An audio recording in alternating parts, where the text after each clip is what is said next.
Okay, so it just hit me a little while ago.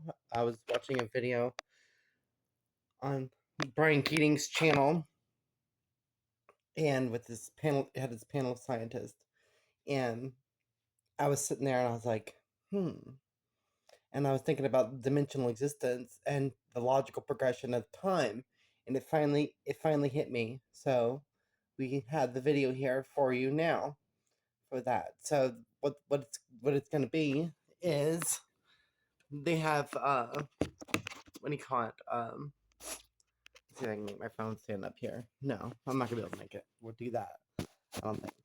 But think about this.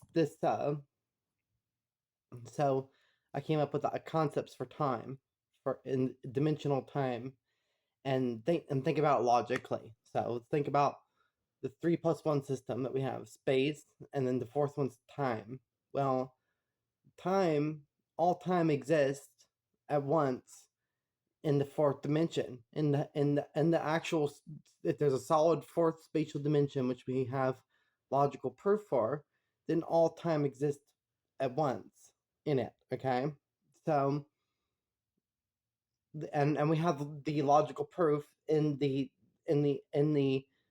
progression of the spatial dimension. So obviously, infinite amounts of zero-dimensional existence can stack into any size one-dimensional existence, and infinite amounts of one-dimensional existence can stack into any size two-dimensional existence, because now it's your length and you're going into width, and I have an infinite amount that could stack of length because there's absolutely no width. It's absolutely none, and then each of the previous, and infinite amounts can stack into any size version of the next. So that's how it goes. So infinite amounts of two-dimensional existence, two-dimensional planes can stack into any size version of three-dimensional existence.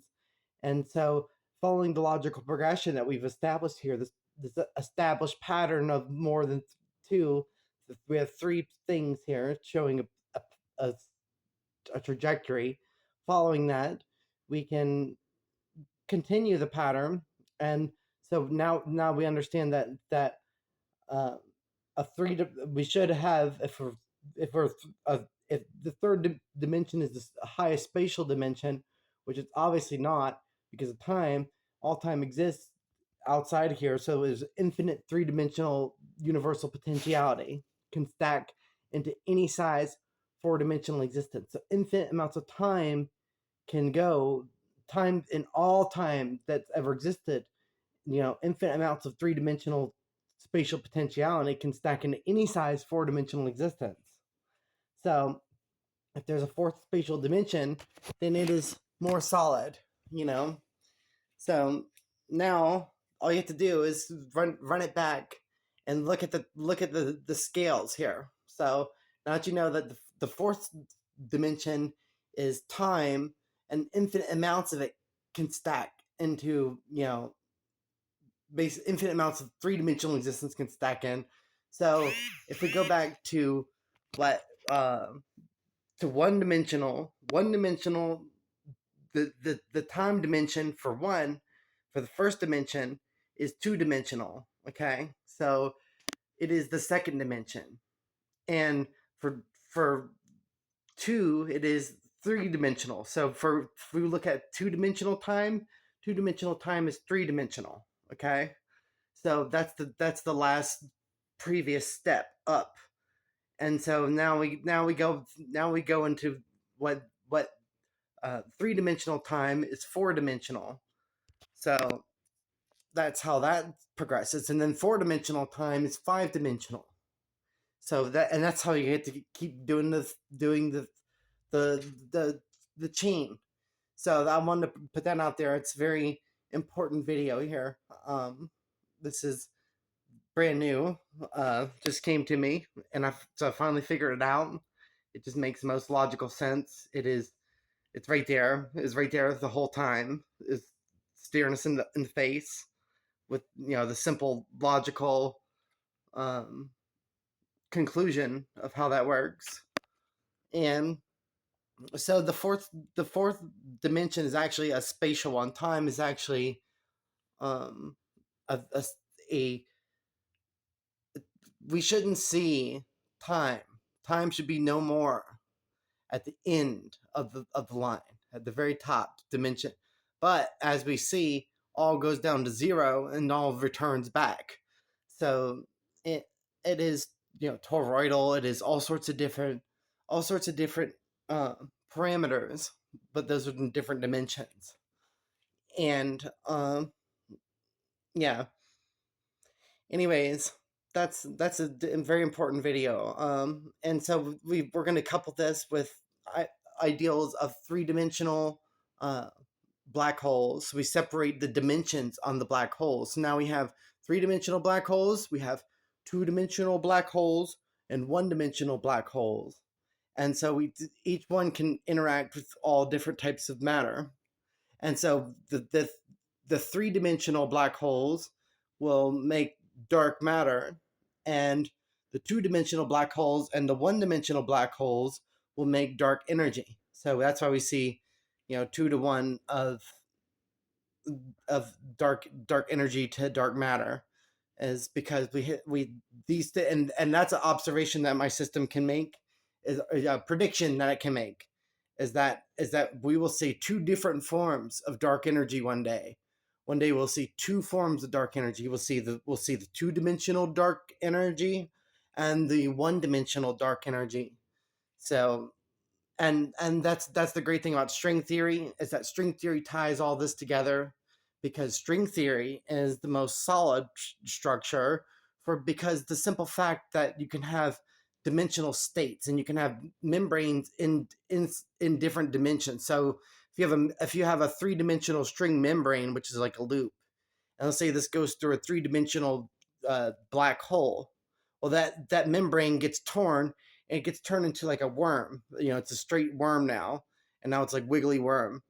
And now it's because the membrane's been destroyed, and we, as regular existence, we are made up of regular uh, strings with membranes. We can't view matter that where the membrane has been destroyed. So we could see that it exists there, but we can't actually interact, physically check it, you know. And I think the two do interact though, and because matter attracts to matter, so there is an interaction that's going to happen regardless. But they'll just pass through each other, but it's still interaction, and that can have certain dynamics. And um yeah, so dark matter is going to be very dark dark matter is the system for the three-dimensional. So now that you have these string membranes, like I was talking about, if you have two-dimensional string membranes and they go through a two-dimensional black hole, then you have them converted into one-dimensional, um, basically. And each one of these, when they go down, when they go down from being a circle, a regular string membrane, down to a worm type membrane, a regular, an actual string, then it goes to a state in between the existence of what the dimension is that it's in, and the next one down. So it's because it's getting smaller, it's getting into a smaller state, and that membrane's not there to illuminate. So it's or pick up the drum, the frequency as much. So things pass through.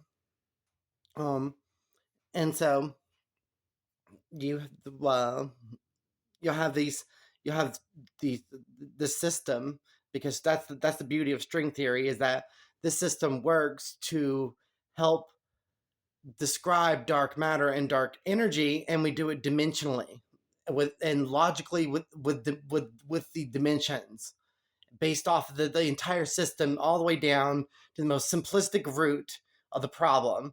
And it's very simple. And it mixes it with other ideas of Chris Langland, because I looked at some of his things when he was on Theories of Everything, and he had very important information to give out, about how the infinities stack, and my most important thing is to talk about the acceleration towards infinity is a term I came up with.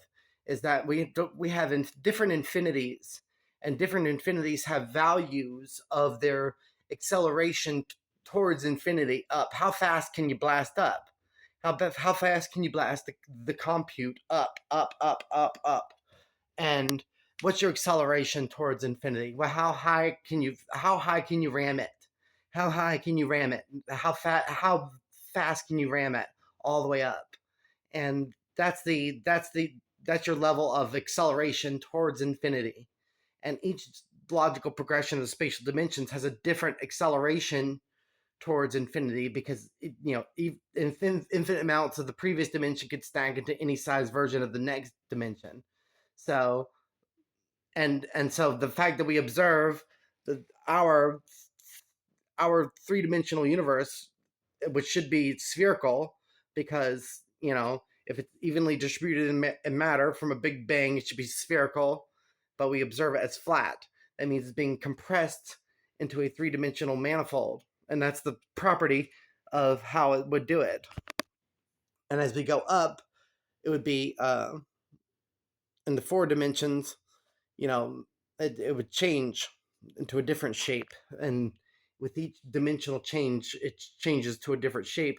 But if we simplify it by saying it's flat, or however type of curvature we speak of, to explain the logical progression of which to get you to that point. So, anyways, that's a really good video here about this subject, and yeah, hope you, if you're new to this channel, you should definitely subscribe, because you'll never see this channel again. And I'm the master of the universe, master of the ultraviolet and green machine.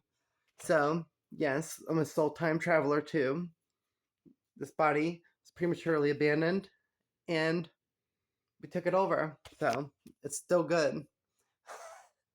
Came up with a lot of important ideas for all of society.